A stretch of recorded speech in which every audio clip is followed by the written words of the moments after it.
I'm gonna give you a bit of a depressing garden tour. We'll just say that if I lived in the 1800s, I'd be preparing to starve at this point. So, as we can see here, we've gotten significant rain this last month. So the garden season started out with a insane drought. It was like very long and oh, look at that. So nice to see a assassin bug in my garden.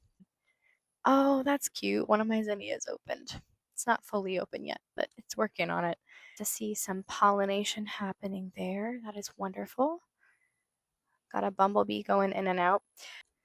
So, after we had that month of drought, we then turned to flash flooding, and my region has gotten like 12 inches of rain over the last month. It has been so bad. I can't even do any like caterpillar control or anything in my garden because basically every time I spray the BT, we end up having like surprise showers, and it's like basically just like a laughing game at this point. Like I go out and I try to spray for the caterpillars, and then it rains the same afternoon with no rain predicted on the Doppler. And so for that reason, my garden is looking so bad. I've got my little fig tree here. Got a tomato growing into it somehow. I think I planted some of this down here, but I don't remember what it was. So I can't really weed at this point right now. It's really hot and it's supposed to rain again today, but my tomatoes are looking miserable. And pretty much I have no plans in terms of, look at this, like all of this stress down here. That is not a good sign for these tomato plants. The only thing that likes it, I've got my little fertilizer container down here. If you're not doing this, making fertilizer out of your weeds, then you need to start. Okay, it's really easy. This is the one thing that's thriving here. It's my banana. So, anyways, my bananas are happy and my cucumbers are okay, but pretty much everything else in here is suffering. And I'm kind of just thinking about pivoting to like beans and maybe not trying to do as many tomatoes this next round. All my tomatoes are laying over. Half of them have broken in half. The ones that were in pots, I thought they were going to be doing okay, but the ones that are in pots are also laying over.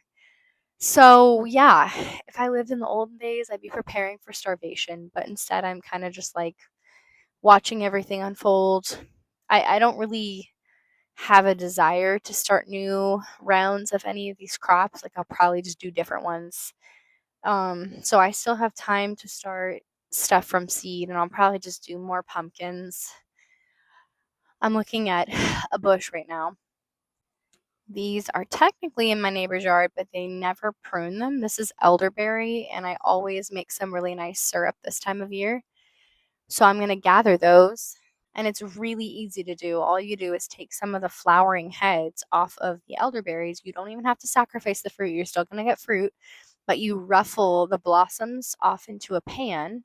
You're going to rinse them and then boil them with a little bit of honey or maple syrup and a lemon peel, and it comes out amazing. The flavor is so good. It's so sweet.